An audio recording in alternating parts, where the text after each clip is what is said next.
There is a peculiar silence in rooms where information doesn't flow like a line of cars, but like a wave that bends, interferes, disappears, and reappears with a measurable probability. It's not the silence of great libraries, where every bit is a book placed neatly on the correct shelf. It's the silence of an icy laboratory where what we call a state is not a page, but a vibration.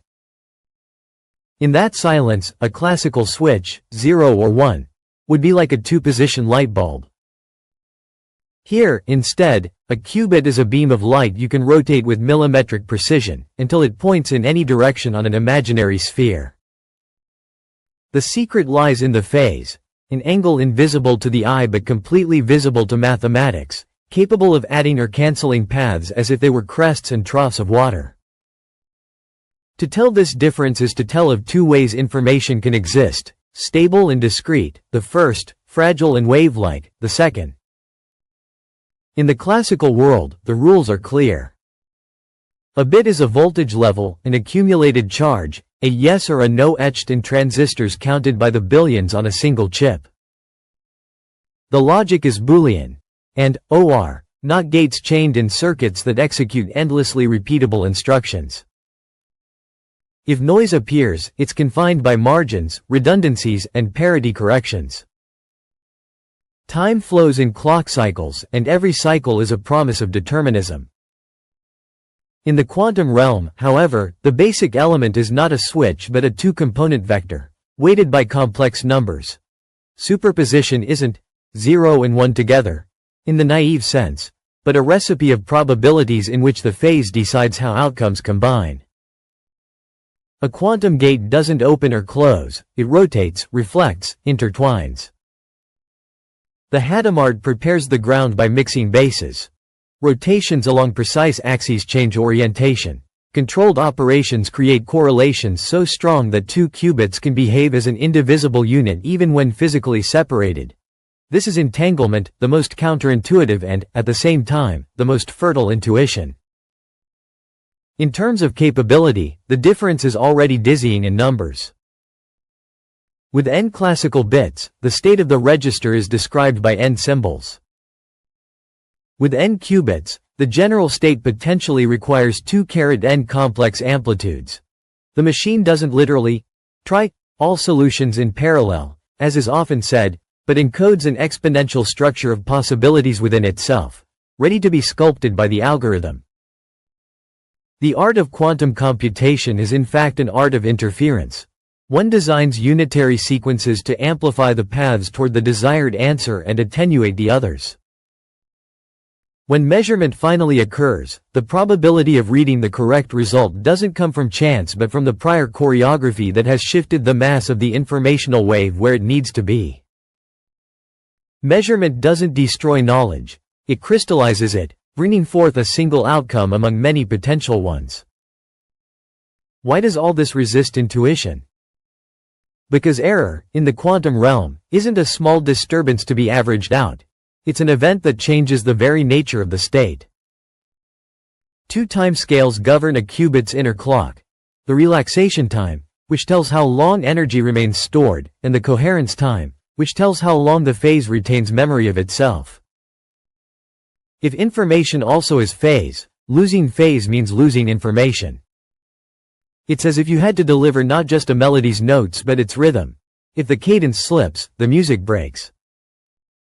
Hence the race toward physical technologies as diverse as possible, each with its own virtues and compromises. Superconducting Josephson junctions immersed in dilution refrigerators. Trapped ions suspended in vacuum and manipulated by electromagnetic fields. Neutral atoms aligned in light lattices generated by optical tweezers. Photons guided through integrated circuits that ride coherence at room temperature. None is the definitive winner. Some offer breathtaking speed but short coherence. Others are slow and steady as ancient clocks. Others still aim for scalability through modular geometries. The surprising part is that a quantum computer doesn't live alone. Around its ultra-cold core lies a classical ecosystem that generates pulses, synchronizes them, compiles circuits, measures, and interprets. It's a dance in which traditional electronics acts as the conductor. translating an algorithm into lists of rotations, activating precise sequences, reading error syndromes, correcting alignment in real time, updating parameters to counterbalance thermal drifts or vibrations. This hybrid disproves the idea that quantum means mysterious and autonomous. On the contrary, the boundary between the two worlds is a highly tangible technical frontier, full of coaxial cables, modulators, isolators, optics, FPGAs, and firmware. The symphony is born right there, where classical decision-making meets an evolution that only quantum mechanics can efficiently realize. When we talk about power, the promises become credible only when tied to problem structure. Some tasks known in algorithmic theory reveal substantial differences. Searching for a needle in an unstructured haystack remains hard for anyone, but the quantum way allows an acceleration that reduces the number of queries from n to square root n, a surprising gain when n is huge. Problems hiding exploitable periodicity open the door to much more radical progress, because the quantum Fourier transform can extract periods and symmetries in a handful of steps, where classical methods require resources that grow explosively. But the point isn't to paint a miraculous picture.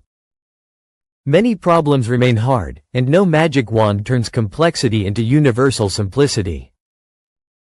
What changes is the map. The class of problems solvable in reasonable time expands in specific directions, especially where physics itself is the content of the computation. This is where quantum simulation shines. Molecules with strongly correlated electrons, exotic phases of matter, dynamics that escape cumulative approximation methods.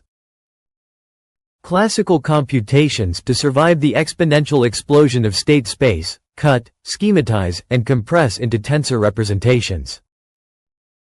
A register of qubits, instead, lives natively in that space and, with the right mappings, traverses it without writing it out in full.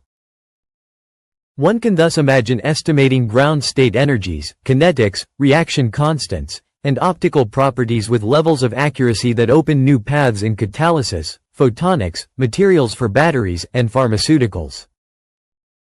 It's not a daydream but a perspective that depends on three measurable ingredients: more faithful qubits, shorter circuits, and well-understood error models. Error itself is the hidden protagonist. A single imprecise step can be tolerated, hundreds or thousands in a row cannot. Physics forbids copying an unknown quantum state, but it allows something subtler: distributing information across many physical qubits so that errors can be diagnosed and corrected without revealing logical content. This is quantum error correction, which introduces the notion of a logical qubit, not a single element, but a fabric. In this fabric, small local defects appear as parity variations measured periodically. A classical brain, running alongside, infers the most probable cause and applies a repair. There exists a threshold beyond which reliability increases with redundancy. Below that threshold, building is like erecting on sand. Above it, like building on rock. Every qubit is a physical object that must be prepared, controlled, and read. Every gate is a pulse with a shape in time, a power, a phase. Every measurement is a detector with finite efficiency, a channel that adds a hint of disturbance. To optimize means to sculpt pulses so that they interfere as desired, to choose the right basis to reduce circuit depth, to map the algorithm onto the real connectivity of the processor. It also means facing an operational paradox. To exploit superposition, you must isolate from the world, but to control, you must connect to it. Finding that balance is the daily craft of those who build these machines, and upon that balance depends the frontier between what is possible today and what will remain possible tomorrow. And it is precisely from here, from the invisible workshop where these delicate states are forged, that the path begins toward understanding how to program, how to verify, and how to bring concrete advantages to real problems without betraying the physics that governs them. Imagine a sequence of steps that begins as a formula and ends as a dynamic sculpture of pulses. The algorithm is born in an abstract language. A list of operations on ideal qubits, assuming perfect connectivity and no loss. Then it descends a level. A compiler translates it into the native set of a concrete platform, inserting swaps when two distant qubits must interact, simplifying consecutive rotations, exploiting symmetries to reduce depth. The result is a score of microwaves or lasers that, in the time domain, tells a story measured in nanoseconds or microseconds. Every 2-qubit gate is a sensitive point. There, entanglement occurs. There, noise weighs the most. There, fidelity must be monitored as closely as the temperature of a kiln to the degree. Physical technologies radically shape this score. Superconducting junctions are fast and compact, but every control line descending into the cryostat also brings heat and complexity, and as qubit numbers grow, the geometry becomes a three-dimensional puzzle. Ion traps, on the other hand, offer global connectivity within a single ionic crystal, with long coherence and almost perfect readouts.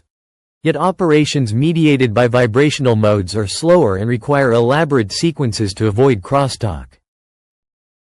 Neutral atoms, with reconfigurable arrays and Rydberg interactions, promise elegant scalability and flexible layouts. The challenge is perfecting low-loss readouts and stable tweezers. Photons are excellent messengers. No coherence decay in fiber at room temperature. But photon-photon interaction is so elusive that it demands Circuital tricks or nonlinear materials that bring new challenges. These differences are not mere details. They determine which kinds of algorithms are practical, how deep a circuit can be before noise prevails, and which mitigation techniques make sense.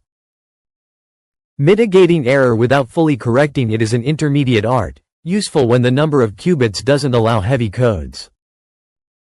One can measure noise curves and invert statistical biases on the fly, perform experiments at various effective noise levels and extrapolate toward zero noise, or design circuits where errors cancel by symmetry. It's no panacea, but it's often enough to extract physically meaningful signals in simulations requiring a few dozen qubits and moderate depth.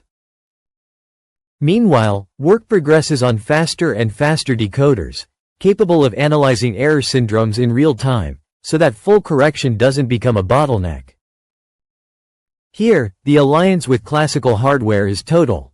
Dedicated digital accelerators, FPGAs, and machine learning techniques help make corrective decisions before coherence evaporates.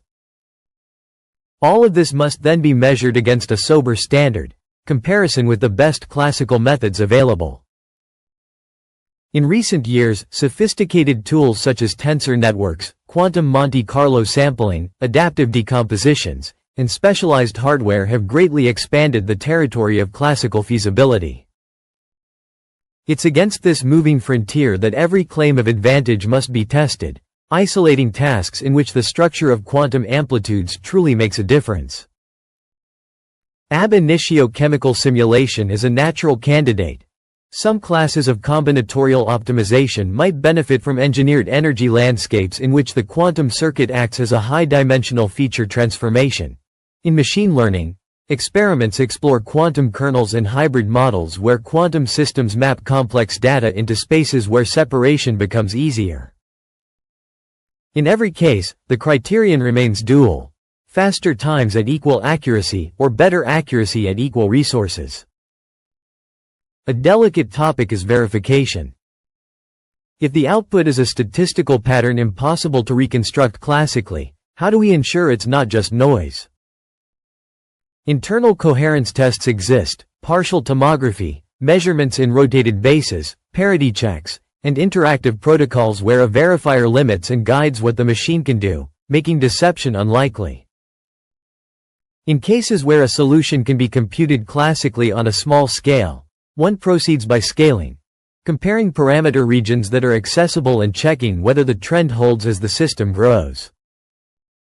It's less spectacular than a sensational announcement, but it's the path that builds trust, because it makes each step reproducible and cumulative. Within this technical framework, the most powerful narrative arises from the daily life of the laboratory. Temperature drops to a few millikelvin to silence degrees of freedom that would steal phase. Cables are filtered and attenuated in multiple stages to prevent thermal noise from rising like a tide. Gates are calibrated daily with sequences that precisely map the angle actually applied. Devices are characterized qubit by qubit, because each has its own personality of frequencies, couplings, misalignments. Even in ion or neutral atom systems, the meticulousness is the same: lasers stabilized in frequency to the kilohertz, traps refined in potential by the volt, Doppler and sideband cooling sequences to prepare minimal motional states. All of this so that, when the gates begin, the outside world is far enough not to disturb, but close enough to obey. Looking ahead, a dual path takes shape. On one side, making qubits intrinsically better, cleaner materials, quieter surfaces, reduced dissipation, improved isolation, more stable optics, corrections modeled on real, not oversimplified, noise. On the other, building larger systems, modular architectures with inter-chip connections, networks of traps coupled optically, photonic interfaces that carry entanglement between distant nodes, teleportation protocols for logical states that enable scaling without building a single monolithic device. In between, software evolves. Compilers that understand the physical graph as an urban planner understands a city, libraries that implement quantum linear algebra routines, tools to design variational experiments with robust stopping criteria, automated verification pipelines. There remain a few stubborn misconceptions. Entanglement is not a faster-than-light telephone. It's a correlation that appears only when measurements are compared, and no usable signal travels without a classical channel. Adding qubits without improving fidelity and connectivity is like adding floors to a building without reinforcing its foundations. Cryptography doesn't vanish overnight. Modern systems are a mosaic of protocols, and the transition to resilient schemes proceeds on technical and regulatory timescales. Finally, there is no zero-sum competition between classical and quantum. The hybrid is the natural form of this new era, just as GPU and CPU learned to coexist in heterogeneous architectures. To fix this difference between classical and quantum computing in concrete terms, one need only a mental image. In the classical case, information is a row of crates in a warehouse. You open, close, move, count. The goal is order, repeatability, faithful copy. In the quantum case, information is a choir singing in polyphony. What matters is not only how many voices there are, but how they tune together, how they add or cancel in harmonies and dissonances. Polyphony requires a fine ear, the phase, and a well-designed hall, the isolation. It requires an attentive conductor, the control electronics, and calibrated scores, the circuits. When the singing ends, a single melody remains in the air, the result of a measurement. Everything else, the vast architecture of possibilities, served to make that melody more probable. In that image lies the essence. Classical computers count, quantum computers resonate. And from that resonance are born new questions, new techniques, and a new sensitivity toward treating information as a physical substance to be shaped, not just as a sequence of symbols to be manipulated. If you've come this far, it means you love curiosity as much as we do. If you enjoyed this journey, leave a like, write a comment, and subscribe to the channel. It's the best way to support what we do. Your presence truly makes a difference. Until the next exploration.